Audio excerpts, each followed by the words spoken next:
I think you wanted to follow up on the hydroxychloroquine. Hydroxychloroquine. I'm wondering if you're concerned. This VA study showed that actually more people died that used the drug that didn't. And I'm wondering if Governor Cuomo brought you back any results. No, we didn't discuss it, and I don't know of the report. Obviously, there have been some very good reports, and perhaps this one's not a good report, but we'll be looking at it. We'll have a comment on it. A panel of experts at the NIH is actually now recommending against the use of hydroxychloroquine in combination with Z-Pak, which is something you've Okay, well, we'll been take a look at recommending. that. I'm always willing to take a look. Brett? Another subject, you were signing of the executive order. When do you plan to do that? The executive order will be, it's being written now as we speak, probably tomorrow sometime. So will it have exemptions in there for We'll have certain? certain exemptions, because you're going to need certain exemptions, but we'll be notifying you tomorrow.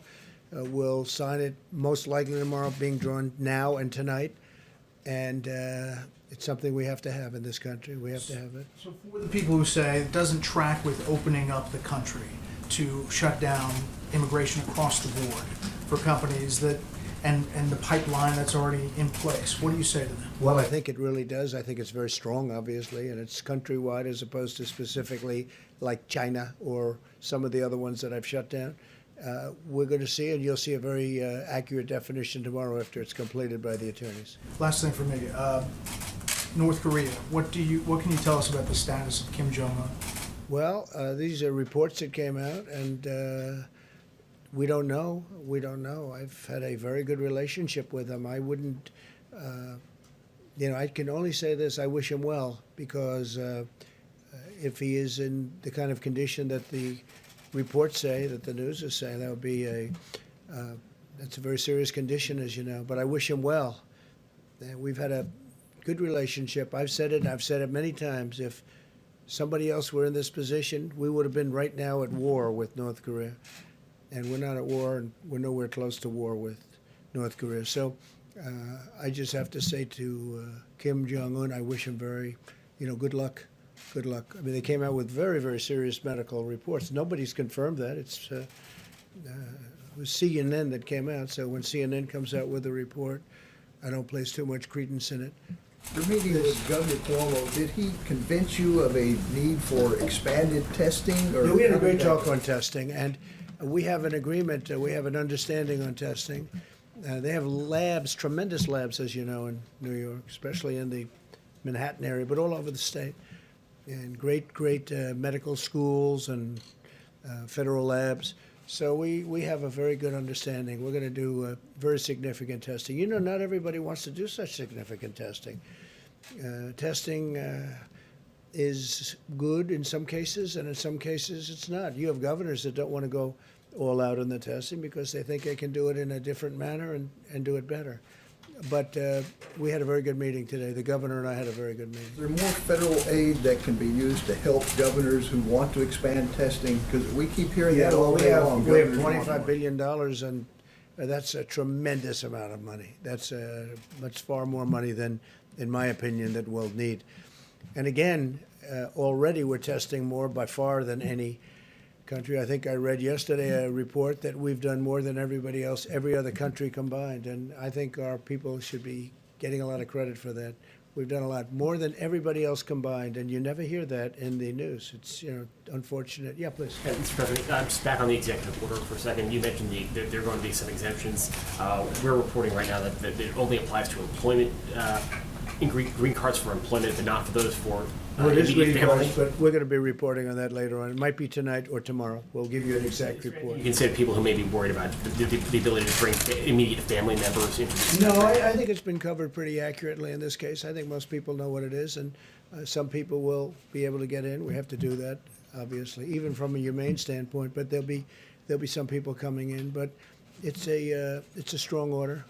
It's a strong order. It involves a big circle, as you know. Please. Are immigrants who are already in the country, are they at greater risk of deportation based on this order?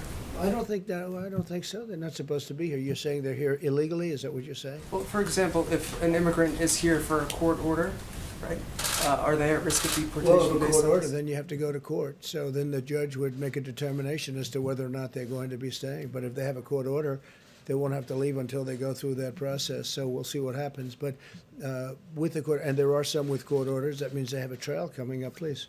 So obviously, on the immigration executive order, you've raised concern for a long time, even in good economic times, about immigrants taking Americans' jobs. So under what conditions would you consider lifting this halt on immigration? Well, we're doing, yeah. Or is this sort of an opportunity to address what you've seen as a problem for a long time? Well, I think, look, right now, obviously, there's never been, we had the greatest economy in the world, and then one day we had to shut it down. They said, you have to shut it down. We did the right thing, because I think we would have had 1 million or maybe even 2 million, or maybe more than that deaths. So we did the right thing. But certainly this would pertain. I mean, when you look at it right now, the last thing we want to do is take American workers' jobs. It's one thing when we were essentially, they used to call it full employment, and it's another thing right now. Right now, we have people that have lost their jobs, and we hope they're going to come back and come back fast, and then we can have an even deeper discussion. But right now, we have to have jobs for Americans. Would you have any sense of, like, if unemployment gets to 4% or 5%? Well, People who are we'll have looking. to see. I mean, I hope we're in that position to have that debate. Right now, we're not in that position. Right now, we closed down the largest economy, the greatest economy in the history of the world. It's the most successful economy. When you look at the stock market, we're breaking records virtually every week, sometimes every day. And stock market's still not doing badly considering what this country has been through, which really tells you how strong it was in the first place. But no, I hope we're going to be able to have that discussion. I hope we're in a position. That's like a good discussion to have. But that'll be a little bit later. Brett? I have a question for Dr. Birx about the CDC director said in an interview that perhaps this second wave of the coronavirus in the fall could be worse because it is timed with the seasonal flu. I'm just wondering if you could talk about that in context of as you're opening up the country and these guidelines that you've laid out. Yeah, so we were very clear in the guidelines that we believe we can monitor communities at the community level by using the influenza-like illness and the syndromic respiratory and gastrointestinal components of this particular virus. Obviously, when we have flu, we're working on an algorithm that you test for flu, and then you test for COVID, and making sure that we are building the testing capacity to be able to do that. Because I think it's very important that you're going to be able, on the surface, a patient when they come in with early flu and early COVID can look very close to get identical. So we need to have testing in place to be able to separate and ensure those patients receive the best treatment. We're also hoping by that time that we have additional treatment options for people with COVID-19, so that there will be additional treatment available in the fall. Your message would be to prepare for that time, thinking that it'll come back together. The president has made it clear that we have the emergency, which we have been working on, the opening up guidelines, and just like he talks about phase 4, he has us very much working on the next 60, 90, and for all on with fall, and that's why he's not stopped any of the ventilator orders. It's very important that we have a completely refreshed and a comprehensive stockpile going into the fall. And I think that's why we continue to bring in those shipments and work on the ventilators so that those would be available not only for the United States, but certainly if other partner countries have this level of tragedy. So you agree, if I can follow up on that? So you agree this could come back actually worse in the fall? I don't know if it will be worse. I think this has been pretty bad. When you see what has happened in New York, that was very bad. I believe that we'll have early warning signals, both from our surveillance that we've been talking about on the vulnerable populations. We're going to continue that surveillance from now all the way through the fall to be able to give us that early warning signal. I think what we've learned is how good Americans are about immediately reverting to all of those issues that they need to do in order to ensure that they're protected and their families. And Mr. President, what do you say to the concerns like Georgia is opening up barber shops and bowling alleys and the like, and you saw Lindsey Graham is saying he's concerned that Georgia may be going too far too fast, and it could affect people in South Carolina. Obviously, people travel back and forth between states. How do you protect the people of South Carolina, for example, from a potentially bad decision by a governor in Georgia? So he's a very capable man. He knows what he's doing. He's done a very good job as governor, Georgia, and by the way, and South Carolina. Governor McMaster also. So you have two very capable people. We're going to find out. And in fact, I'm scheduled to speak to the governor of Georgia in a little while. But we'll find Lindsey out. Graham's concern that what happens in Georgia can Well, affect South everybody, I have a Carolina. concern about what happens everywhere. I mean, we've got those concerns. And as far as coming back, if they do come back, and they could come back together with heavy on the flu and much lighter on, because I really believe we'll be able to put out the fires. You know, it's like fires. And we've learned a lot. You know, we've become very good at this. When you look at what's happening, when you look at the numbers coming down, a lot of states are in really great shape. You're going to see a lot of openings. But I'll be speaking to the governor of Georgia in a little while. Mr. President, so the American people need to be prepared for going back to social distancing, even if things relax over the summer, but come the fall, if the virus comes back in coincidence. Well, I with could the flu. see them, and I'll speak for the doctor, and if you'd like either of you to say, but I would say that you keep away until this thing is gone. It's going to be gone at some point. It's going to be gone. And I would say you keep away and you do the social distancing until such time as you know it's gone. We'll know when that time is. Your executive order is to last for 60 days. How will you decide whether to extend it? Does it Well, I'll look at the depend on- economy. I'll see where we are with the economy, basically, and I think I'll have a very easy decision to make. I hope that the economy is going to be great by that time, but we'll see. But right now, in light of the fact that Americans are out of jobs, I can't be taken in. Roll it for another 60 days or? Well, I could roll it for 30 days, or I could roll it for much more than 60 days. We'll have to take a look at the time, but we'll be looking at 60 days, and we'll see what it is. Yeah, in the back. And there is reporting that Under you, immigration order, under immigration order. That's all right. You go. Why don't you go, and then you. okay, on the immigration order, we'll continue with that. There is reporting that you may actually sign a second order to even limit more of those exemptions that you were just talking about. Can you confirm that It you could are happen considering? if I want, but I won't be doing it tomorrow. I'll be signing the primary order, and then we have a secondary order that if I want to do that, we'll make that determination. We Is can that- do that. Yeah, we can do that at a little bit different time if we want. But that is under consideration at this Yeah, time, a sure, second order? Secondary orders, yeah. Please. Thank you, Mr. President. I have two questions, one from me and one from a reporter who couldn't be in the room because of You social always have distancing. one from him, one from. That's the seat. This is a Okay, pretty good, cool that's seat. good. So my first question is about your immigration order. You campaigned on reducing legal immigration. I remember your speech in Phoenix in 2016 on reducing legal immigration. No, I can't In be this- legal and illegal, but no, I've always said you have to come into the country legally, so not legal. What I campaigned on was people just flooding our border and stopping. And by the way, speaking of that, we have 170 miles, almost 170 miles of very powerful border wall up, and it's moving rapidly, very quickly, and it's having a tremendous impact, and it's making our job a lot easier. Plus, Mexico has 27,000 soldiers right now on our southern border that we share with them, and Mexico's been terrific. They've really helped. You also campaigned on reducing legal immigration. And I'm wondering if some critics are saying that you are using the virus now in this crisis to follow through on that promise to reduce No, I'm legal not doing that. immigration. No. Well, I want people that are in this country, I want our citizens to get jobs. I don't want them to have competition.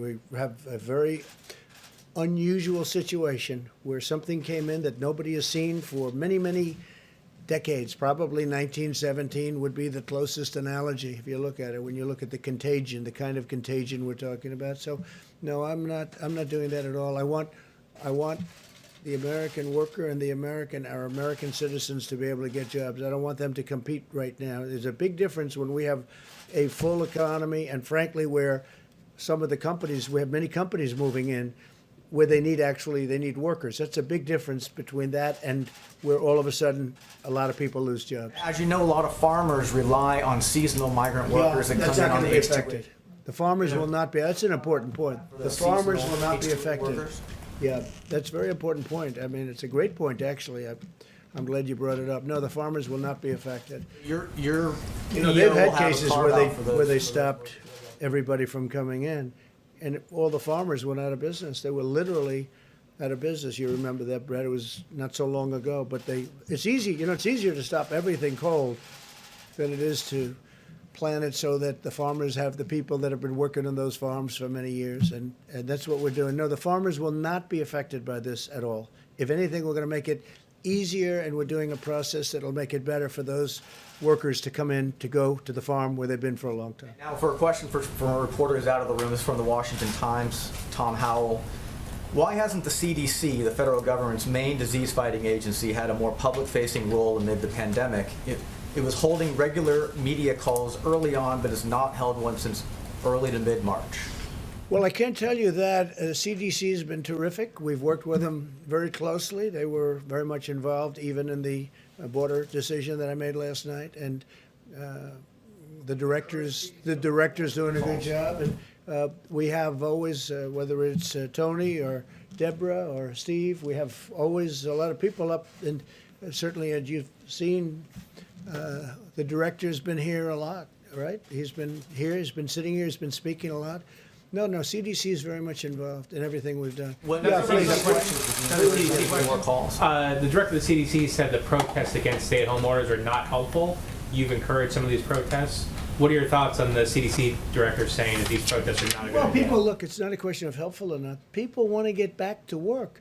And I've watched some of the protests, not in great detail, but I've seen that, and they're separated. There's a lot of space in between. I mean, they're watching, believe it or not, they're doing social distancing, if you can believe it. And they are, and they're protesting, but the groups I've seen have been very much spread out. So I think that's good. Look, people, they want to get back to work. They got to make a living. They have to take care of their family. They don't want to do this. It's, unfortunate, maybe one way or the other. Both are unfortunate.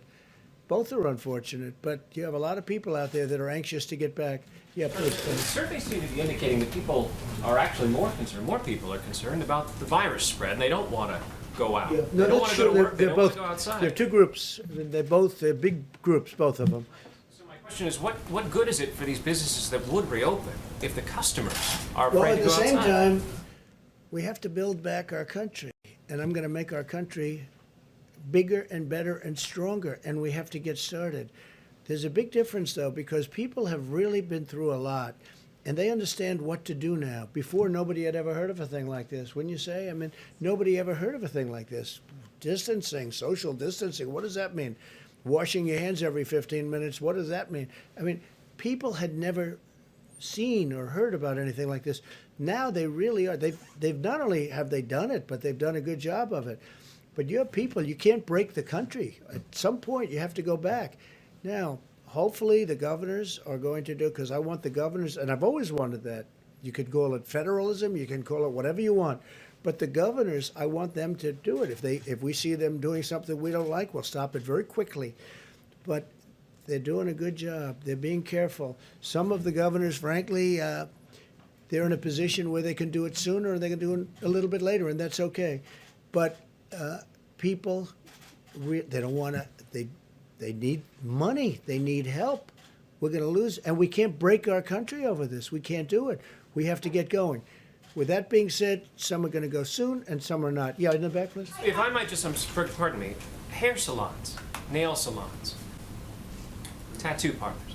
Dr. Birx, can you weigh in on this? Because the people of Atlanta want to hear from you as well, as much as they want to hear from their governor and from you, Mr. President. I think it's fine.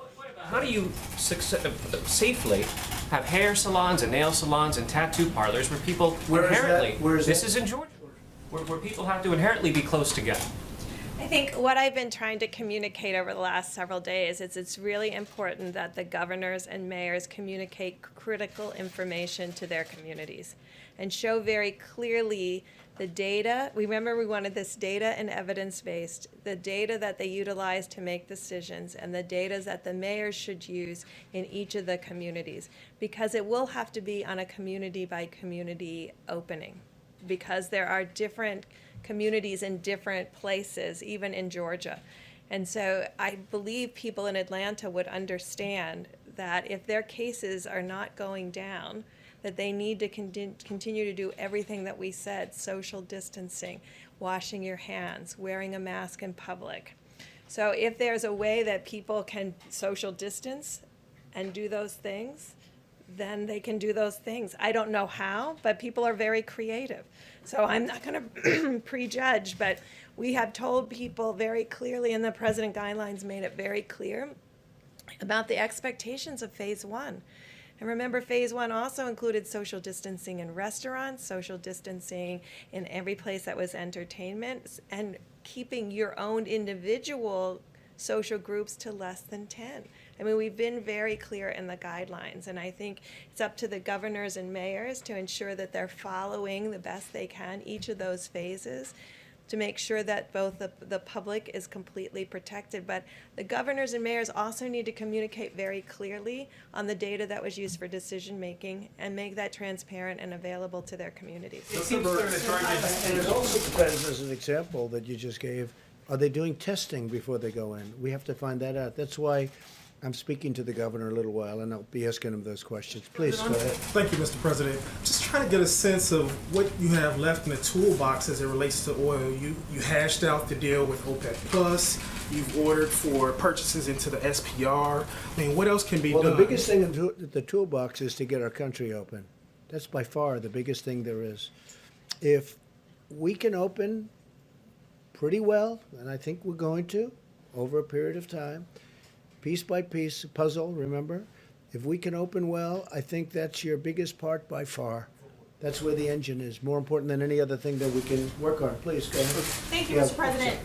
Two New York-related questions. In your meeting with Governor Cuomo, was there talk about providing states like New York with aid in the fourth stimulus package? I'm wondering if you have any thoughts on whether that aid should be tied to infection rates, whether states like New York, New Jersey that have been hardest hit should receive more money, and also wondering if you have any thoughts on Mayor Bill de Blasio saying today that he'd like to host a ticker tape parade of sorts once this is all over to honor the healthcare workers. Does a New Yorker have any thoughts? Frankly, that sounds like a good idea to me. When it's all over, it sounds like a great idea. They deserve it.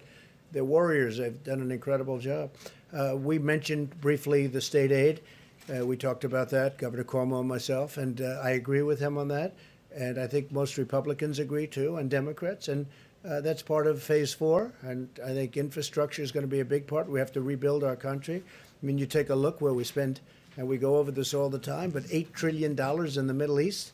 We want to rebuild our country. And that means our bridges, our tunnels, even schools. We're doing something with schools. We have to do our roadways.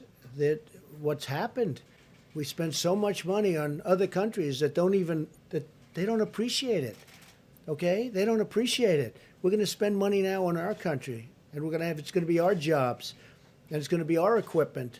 It's going to be made. Much of it is going to be made here. Hopefully, at some point, all of it's going to be made here. John? Mr. President, at that podium back on March 9th, Vice President Pence said that over 1 million tests had been distributed, and then he said, and this is an exact quote, before the end of this week, another 4 million tests will be distributed. As you know now, 6 weeks later, we still aren't at 4 million tests. I don't know what his statement was. With the testing. Ready? Are you ready? Again, I'll say it for the 5th time. We have tested more than any country in the world, and some of the countries are very big.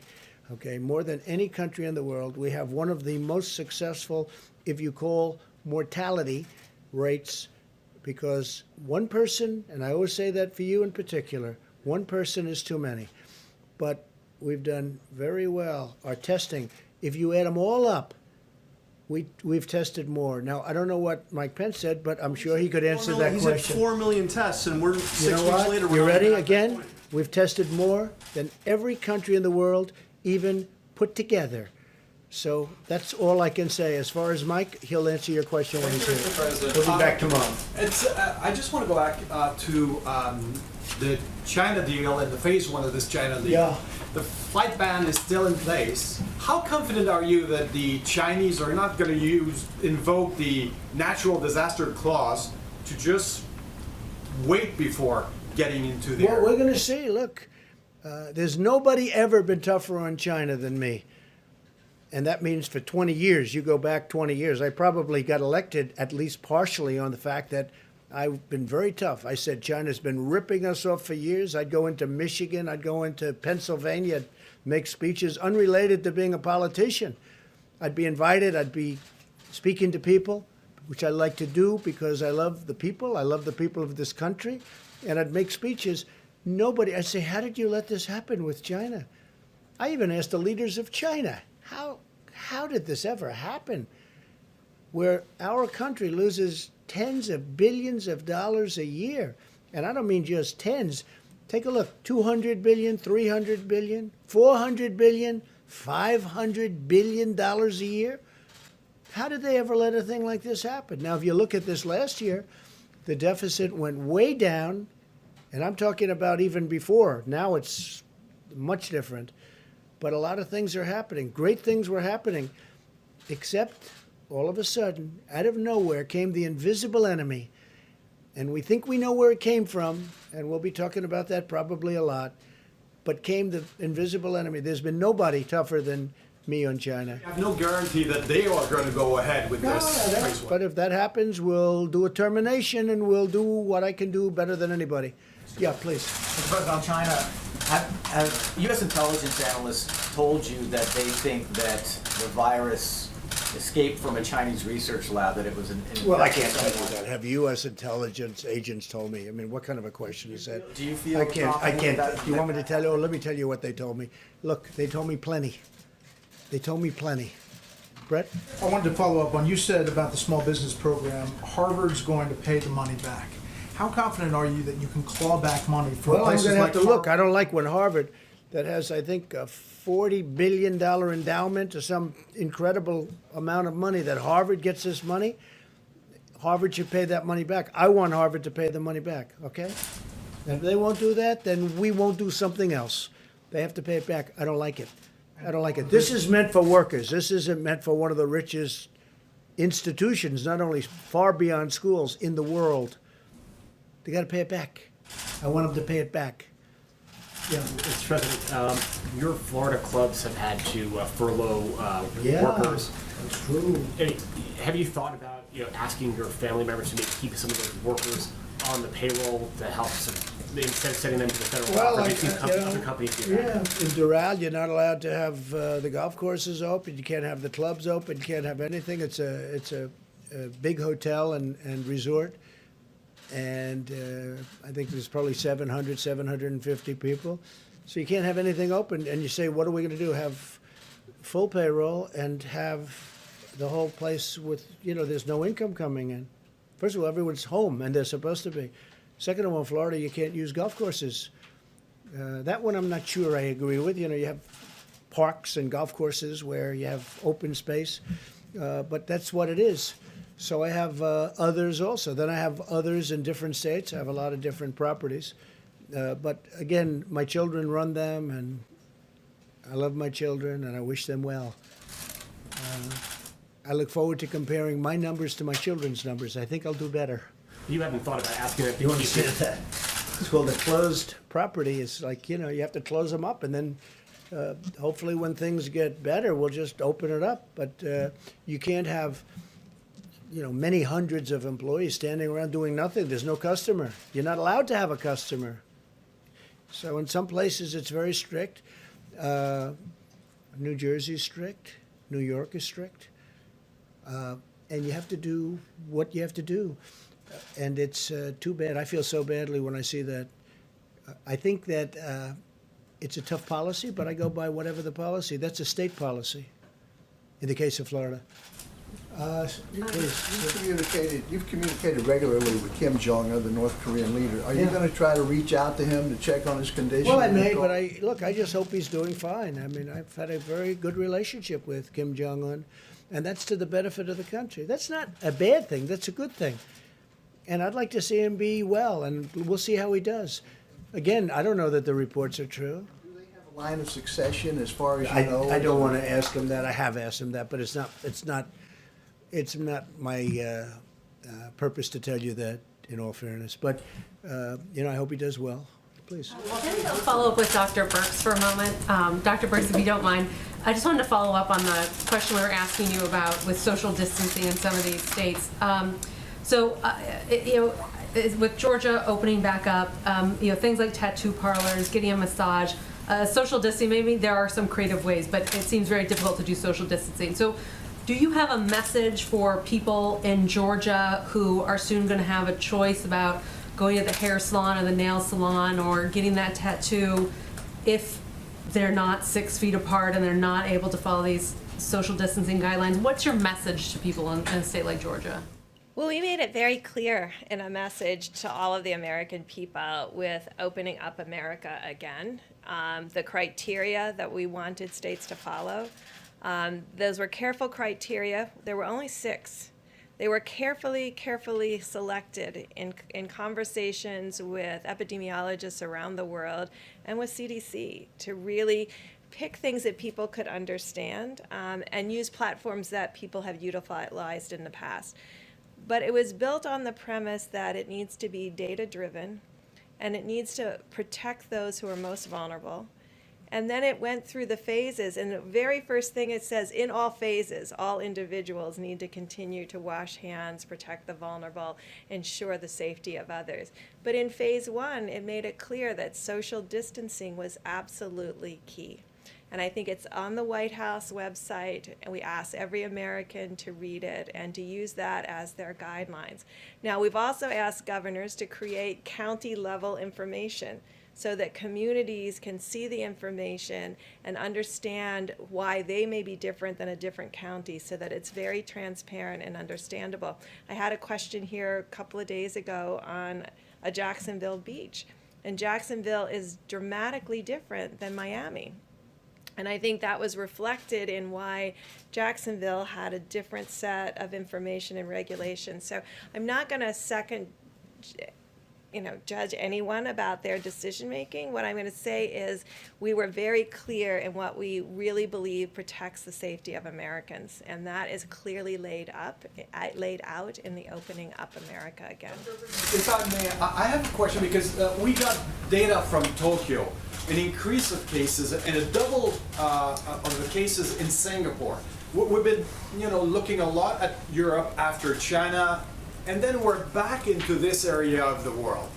Here we're talking about a plateau and then cases going down. Any lessons to take out of what's happening in this area in Asia after having put our attention somewhere else for so long? The lesson is to be careful. Yeah. We've got to be very careful. We don't want that to happen. It could happen. I think we'd stamp it out if it does happen. We're not going to be doing any mass closings, I hope. So I think we could, I call them some burning embers, and we put them out. And I think we've gotten very good at that, but we'll see. But we don't want that to happen, no, absolutely. You're concerned, Mr. President, that once the reopening happens, we won't need to go back into reclosing. I don't want to do that. You don't want to do that. Nobody in this room wants to do that. You look forward, I think, Brett, very soon, and John, sitting next to a lot of your fellow reporters, right? The room seems so empty this way. But it's one of those things. Yeah, go ahead, please. Mr. President, thank you. On the topic of public support for your immigration freeze, Right. An Ipsos USA Today poll just came out and found 80% of Americans are supportive of the immigration halt, the temporary freeze. Yes, I know that. Did that have any, did public support have any effect on your decision making here? And are you surprised by those numbers? Yeah, it's a high number. I did not see that number. I heard there was a poll. I'm sure there'll be a lot of polls. No, look, I think the American people want to make sure that they have jobs for the American people, not for people that come in many cases illegally into our country. So we're doing that. I don't know what the numbers are, but I think just common sense tells you that's where we should be, and that's where the American people want to be. And we're going to build our country back. And I'm telling you, with all of the things that we're doing and infrastructure, which we desperately need, it's going to be an incredible thing taking place. I think it's going to be a renaissance. We're going to have something that will be, a lot of people are going to go to work building those roads and bridges and tunnels and highways and all of the other things we're going to be building. And broadband for the Middle West. I mean, the farmers haven't been treated fairly. Let's face it, the farmers have been treated terribly when it comes to the internet, so we're going to take care of that. We're We're going to make them very happy. So we'll see you all tomorrow, and we'll have some interesting things to put out tonight. And I appreciate you being here, and it's an honor to have Brett Baer here. I've used his slot a lot, John. I've used that slot a lot. Get on, Mr. President. Huh? It's the only No. way I can get on. We want to have you back soon. Thank you very much. Thank you, everybody. Thank